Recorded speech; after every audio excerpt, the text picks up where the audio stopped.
فبأي آلاء ربكما تكذبان كأنهن الياقوت والمرجان فبأي آلاء ربكما تكذبان اہل جنت ایسے بچھونوں پر جن کے استر اطلس کے ہیں تکیہ لگائے ہوئے ہوں گے اور دونوں باغوں کے میوے قریب جھک رہے ہیں، تو تم اپنے پروردگار کی کون کون سی نعمت کو جھٹلاؤ گے؟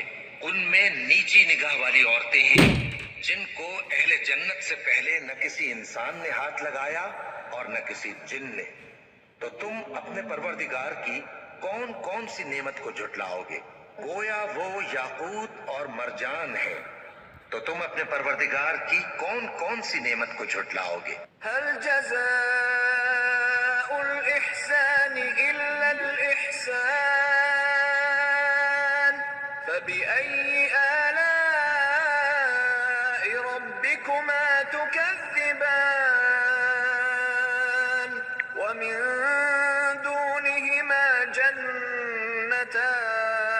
جنتان فبأي آلاء ربكما تكذبان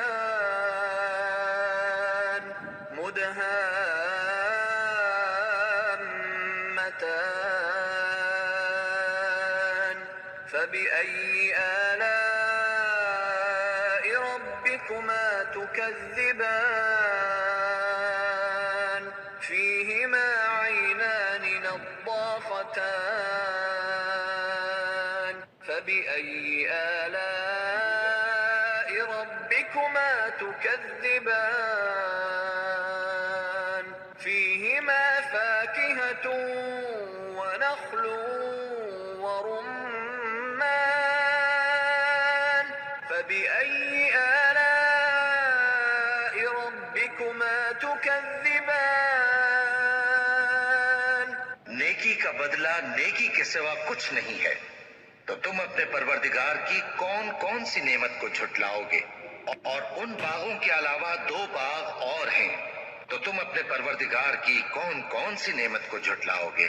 دونوں خوب گہرے سبز، تو تم اپنے پروردگار کی کون کون سی نعمت کو جھٹلاؤ گے؟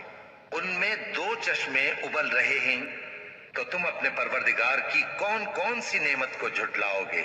ان میں میوے اور کھجوریں اور انار ہیں، تو تم اپنے پروردگار کی کون کون سی نعمت کو جھٹلاؤ گے؟ فيهن خيرات حسان فبأي آلاء ربكما تكذبان حور مقصورات في الخيام فبأي آلاء ربكما تكذبان لم يطمثهن إنس قبلهم ولا جان فبأي آلاء ربكما تكذبان متكئين على رفرف خضر وعبقري حسان فبأي آلاء ربكما تكذبان تبارك اسم ربك ذي الجلال والإكرام ان میں نیک سیرت خوبصورت عورتیں ہیں، تو تم اپنے پروردگار کی کون کون سی نعمت کو جھٹلاؤ گے؟ وہ حوریں ہیں جو خیموں میں محفوظ ہیں، تو تم اپنے پروردگار کی کون کون سی نعمت کو جھٹلاؤ گے؟ ان کو اہل جنت سے پہلے نہ کسی انسان نے ہاتھ لگایا اور نہ کسی جن نے، تو تم اپنے پروردگار کی کون کون سی نعمت کو جھٹلاؤ گے؟ سبز قالینوں اور نفیس مسندوں پر تکیے لگائے بیٹھے ہوں گے، تو تم اپنے پروردگار کی کون کون سی نعمت کو جھٹلاؤ گے؟ اے نبی صلی اللہ علیہ وآلہ وسلم، تمہارا پروردگار جو صاحب جلال و کرم ہے، اس کا نام بڑا بابرکت ہے۔